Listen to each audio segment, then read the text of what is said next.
Welcome to TruPowur, home of the most powerful marketing tools, training, and technology on planet Earth. Get ready to earn, enjoy, and experience more than you ever dreamed was possible.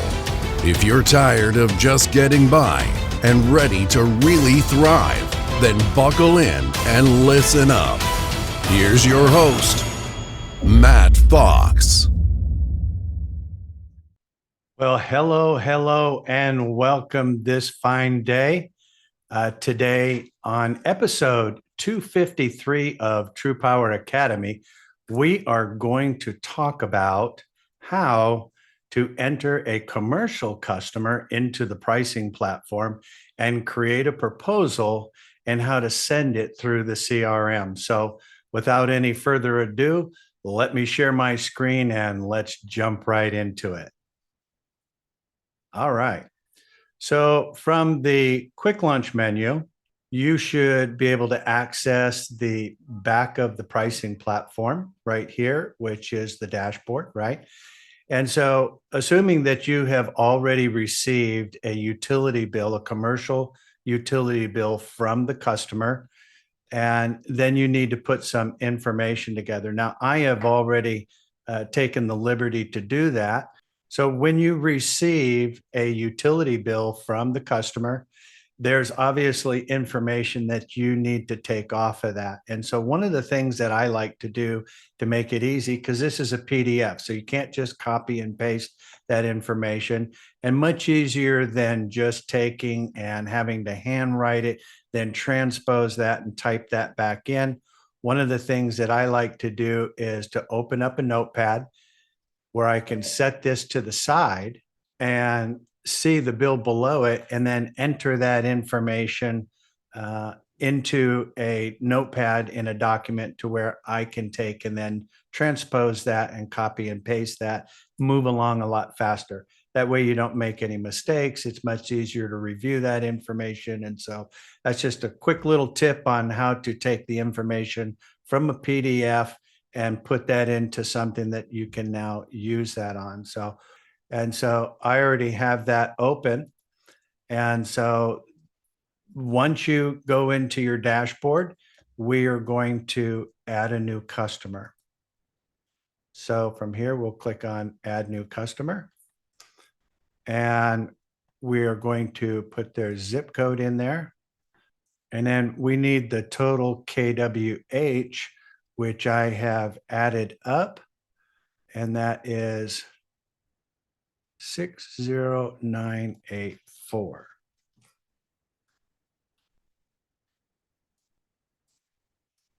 And I'm going to show you how we got to that here in just a moment.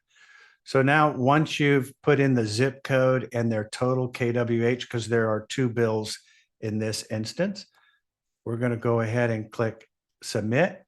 The system is just going to remind you that the utility is AEP in Columbus. And is this a current customer on the platform? No. That's going to allow us to be able to start transposing that information into the pricing platform. So first things first, we're going to put the business name, which is a church. And you'll notice that for commercial customers, the entity name, I typically like to put it all in capitals. That way, when you're going back through things, it's much easier to decipher that information a little quicker. So I'm going to go ahead and put this information in here. Whoops.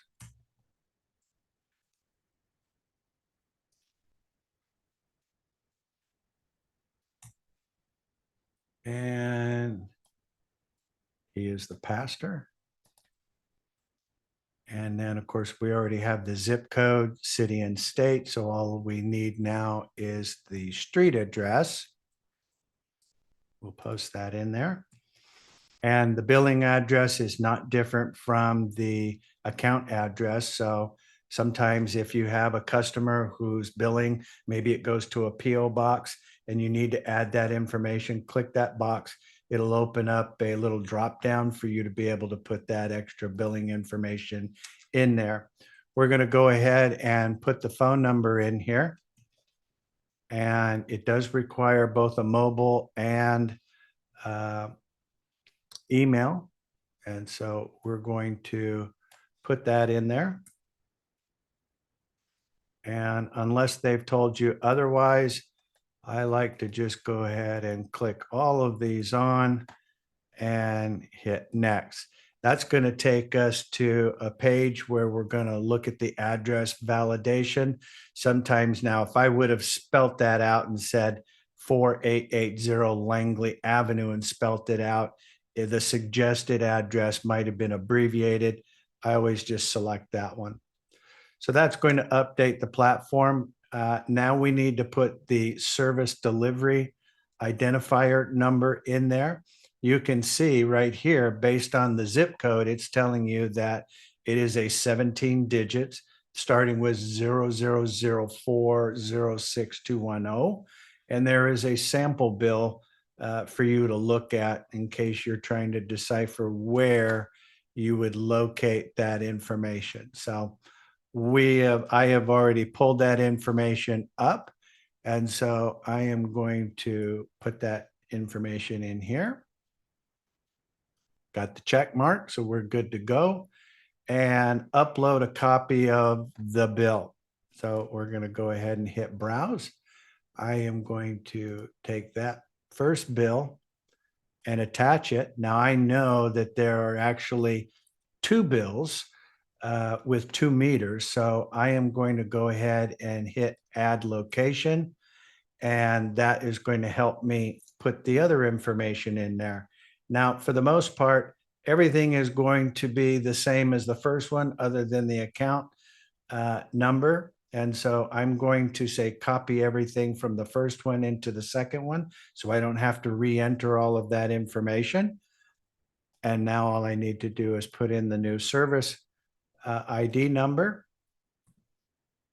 And let's update the KWH. So on the first one, the total KWH was 38,232. And the second one is 22,752. So we're going to go ahead and update that information. And then add the second bill. And now all of that information is in there and is correct.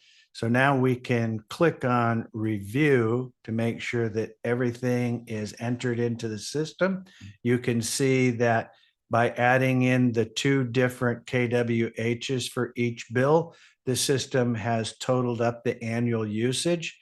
And so that's going to make life a whole lot easier rather than you trying to just round it off. Now, given some time that the system actually connects with the utility, it is going to start updating all of that KWH live.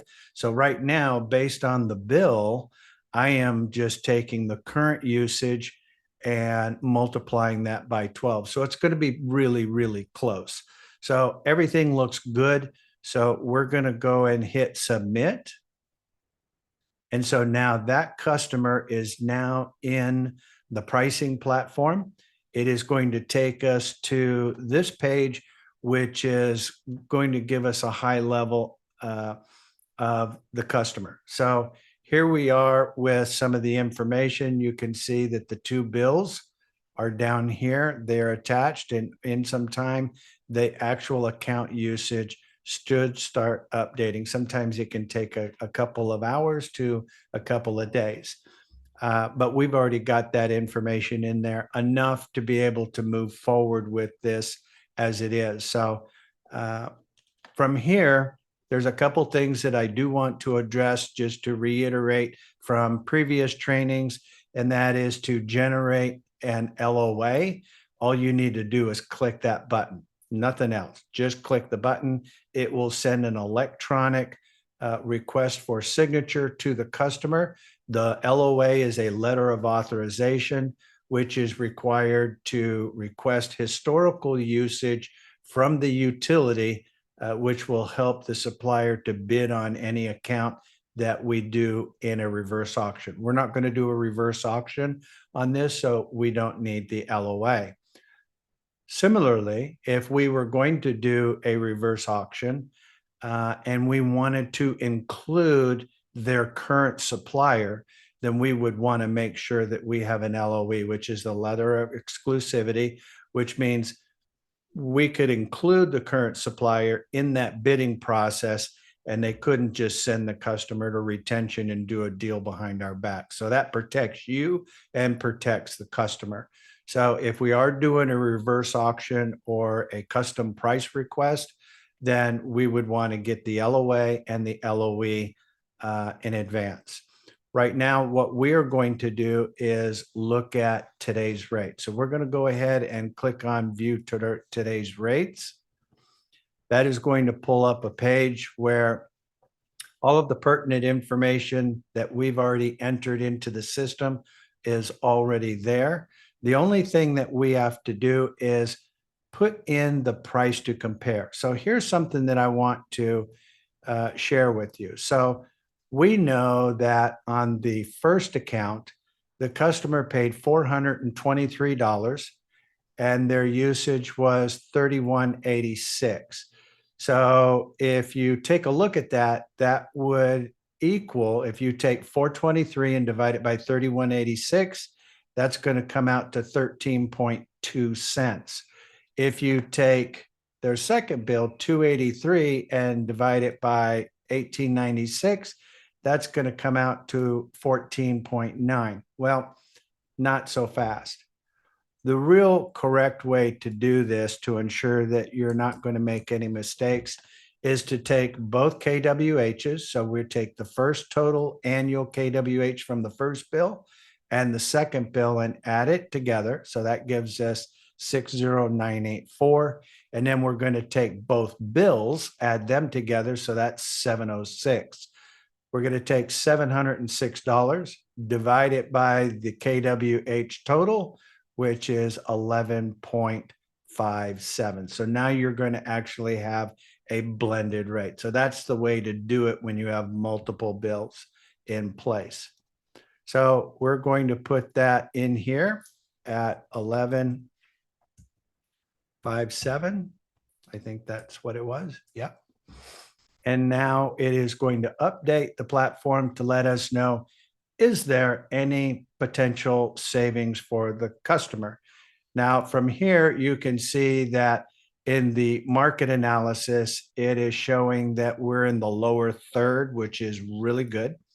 And you see that we've got the rate calendar, which means if you were looking for forward months, then you can open the calendar. And then based on this, you can look at the term and move forward. So if you were looking at like 60-month terms or 48-month terms, and then you can also progress forward to say, okay, I want that contract to start, let's say for a 40-month term contract in August of 23, then you would be at 728. So there's a lot of advantage by looking at the calendar here. We're not going to do that now, but I did want to explain that. Emailing a link to the customer. When you click on this, it's going to ask you to set your mills because once you do this, that's set in stone. And when you hit send, it is going to actually send a live link, however this page looks. So in other words, the way it's set up right now and what you can see is exactly what that customer would receive, and it would be live. In other words, they could look at that link today, tomorrow, the next day, and every day they click that link, everything on this page is going to update based on what the market is at that given moment. They are not going to see any of the commission. They are going to see the sign up button. And since everything is already in the system, if they decide to click the sign up button, it will pull the contract for that supplier for that state. It will fill it out for them. So there's no human error and send it to them as an electronic signature request much like a DocuSign. They'll open it, type in their name, hit enter. It'll come back and attach itself right back to the account that it came from. You don't have to go looking for it in your email. It'll automatically update the platform from pending to sign and send you and the supplier a notification letting you know that you now have signed contracts. So usually when you're looking at the best available plan starting with February, you're going to always see the top three right here. But down here, you have other available plans and you can filter some of these terms out. So you can see that some of these months are not selected. So if you look over here on the right, if you can see my highlighted on the mouse, there are 65 total plans that are actually currently showing. If we go over here and select all, that just jumped up to 117 total plans. So now we can also sort these based on long to short. So we want to see the longest term contracts to the shortest, or you can say, I want to do it based on price or total commission or savings or short to long. So you have the ability to be able to sort that. However you have this page looking, if you come in here and you say, well, I don't want any of these contracts to show, you know, you don't want a 1 month, a 4 month, or a 6 month, any of these things to show, then as you click these off, when you send this link to the customer, it is going to look exactly with the parameters that you are going to provide them. And it will automatically update the pricing live based on that link. If we want to just get the customer motivated to move forward and you want to share some of what's on this screen, then you can actually click on email plans to the customer. It's already got their information in there. If you want to CC yourself or put in a note, I always like to, put in a note that, I can only hold these prices till 5 o'clock today to kind of get them moving across the line a little quicker. If we were going to do an auction, a reverse auction, or get custom pricing, this is where you would facilitate that. We should have about 100,000 kWh in order to do that, but I want to show you this real quick. So if we were going to do a reverse auction, then right here you can see that we are going to get 3 bids and 3 counter bids. We can set our margins to whatever it is that we want, and it automatically sets the start and time for 3 days. So if you want that to be a little further out, then you can change that. Fixed all in, I would probably say that if I were going to do a reverse auction, I would want to put at least a 60-month term. I would also maybe want to see a 48-month term, because most contracts are typically going to be 12, 24, 36, 48, 60, and so forth. And so I would want to make sure that I'm getting at least a couple of options for the suppliers to bid on. We might find really, really good pricing for 48 month over 60 months, depending on different suppliers. If this customer was with AP G&E and we did not have the LOE, what should we do? Unclick that, because we want to make sure that when we send this, if we were doing a reverse auction or request for custom price, we don't want to put that supplier on notice, because they're going to go, they don't have an LOE. All right, let's call the customer and do a deal behind their back. So assuming that you have the LOA and the LOE in place, keep everything there. And then one of the other special instructions that I would like to share with you is to include, please include any sweet spot deals. What does that mean? Well, as we said earlier, contracts are typically going to be 12, 24, 36, 48, 60, and so forth. If the supplier sees 60 months, they're only going to bid 60 months. If they see 48, they're only going to bid 48. A sweet spot deal would be maybe their hedge has got a hole in it and they're going to be more aggressive, but the contract terms might be 59 months or 58 months. I want to know that if you've got a deal that's a sweet spot deal and it's close to one of these numbers, I want to know about it to be able to give my customer a fair chance to get the best position possible. So hopefully that makes sense to everybody. So that is getting the custom price or getting a custom quote. Today, we're going to be looking at generating a proposal. So right from Jump Street, I can see that I've got 3 suppliers with 60-month terms, fixed all in. I can see Energy Harbor, savings of $12,000, 12,000, 12,000. This one's a little more aggressive. But I've got 3 different suppliers. I love that. And they're all 60-month terms. Sometimes you'll see, like here, this would normally be considered a sweet spot deal. See how it's 59 months, 58 months. Now, typically they would be more aggressive, but we don't know because we don't see any 60 months. Well, they are being a little more aggressive. See, fixed APG&E is at 743. And on the 59-month, they're at 737. So they are being a little more aggressive for the 59-month term. So if we wanted to take advantage of that, we certainly could. So these would be considered sweet spot deals. So hopefully that makes sense to you. So we've got a lot of available deals to choose from. Keeping this really simple, what I want to do right now is show you how to create the proposal and attach that into the CRM.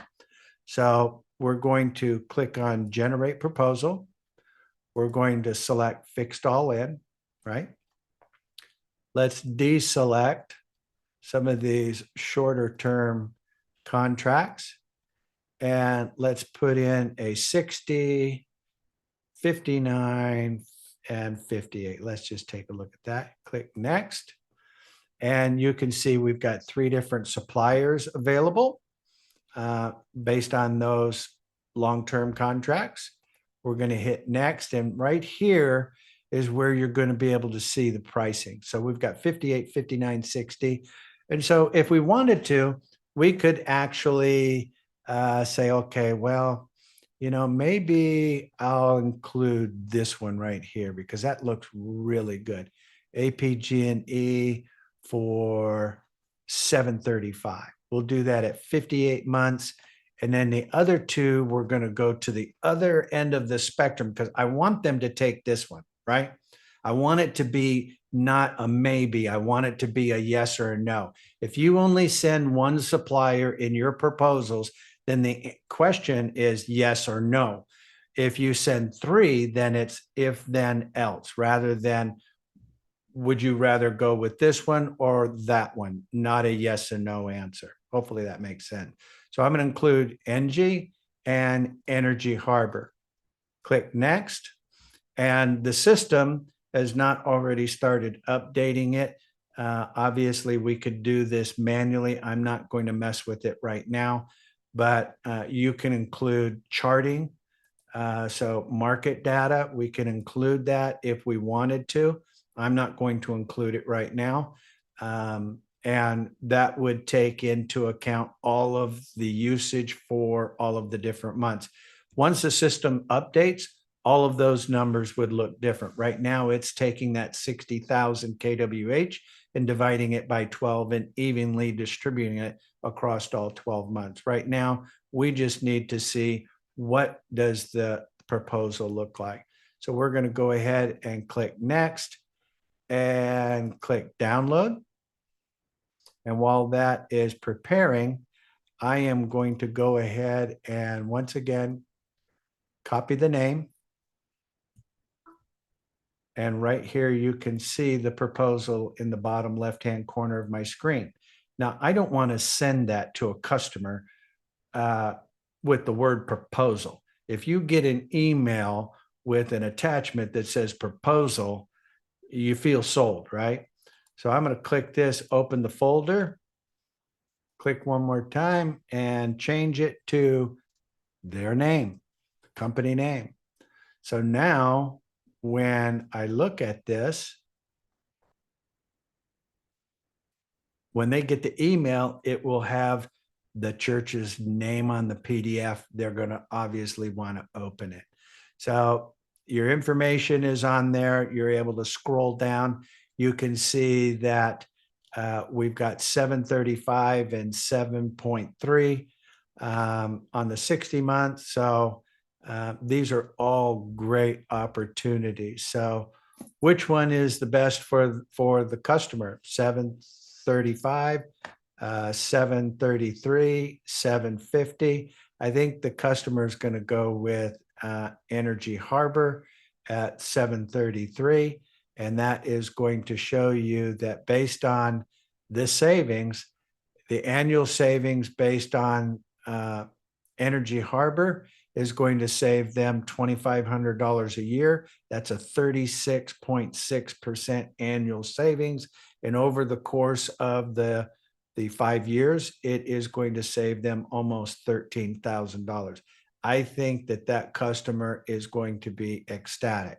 So what we're going to do now is actually jump in to the CRM to show you how to attach that into the system. So I am going to see if I can pull that up. So there it is. So now that it's saved into the system, we can attach it to the email. So we're going to click on email. We're going to select from the template, supplier savings proposal. It's automatically going to pull the customer's name and information in there, put the agent or broker's name and information into the system. So the only thing left to do is to attach the PDF, right? So here it is. We're going to go ahead and attach that so you can see that it's attached. I'm not going to do it right now because I'm going to talk with Jerry a little bit later, let him send it. But all we needed to do now is to click send, and off to the races, that customer is going to get it. Now, once a customer opens the email, a pop-up will appear on the screen letting you know that the customer is actually looking at the proposal that you sent them. So it's important that when you get that proposal, or when you get the utility bill, the first thing that you need to do is upload it to the auditors, right? So they can get to work, because the audits take time. It can take 30, 60, 90, 120 days, depending on the size and complexity of that utility. So that's tomorrow money. Simultaneously, we want to enter that same information into the pricing dashboard in the pricing platform, create the proposal, and get that to the customer. At this point, the customer most likely does not know anything about the proposal because we haven't had a chance to analyze it yet. So once that information is in the pricing platform and you generate the proposal, or for larger customers, do a reverse auction or request for price, rename the proposal to the customer's business name, and then send it to the customer using the CRM and email template. All right. Then follow up with that customer to let them know that you received a copy of their utility bill, safe and sound, that the auditors are already underway, and during the initial investigation, some additional savings were discovered. That I emailed some information to you. When you have a chance, take a look at that. Give me a call. We'll go over the details. And that's the name of the game. Once they open that up and they see that savings, they're going to obviously have some questions as to timing and so forth. So that is how you get that customer's information into the dashboard or the pricing platform. And I think this is a pretty straightforward, easy process. And once you do a couple of these, it moves along rather quickly. So at this moment, going to pause here for a moment and open the floor for some Q&A. And if you are watching this on a replay, all of our Q&A sessions are not recorded. So next time, join us live and get your questions answered. So let me go ahead and unmute everybody.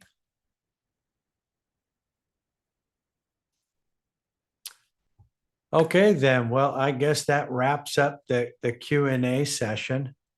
I hope that you found value in today's information. Remember that success is not the goal, but success is the journey.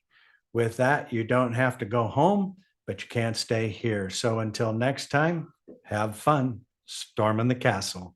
Bye now.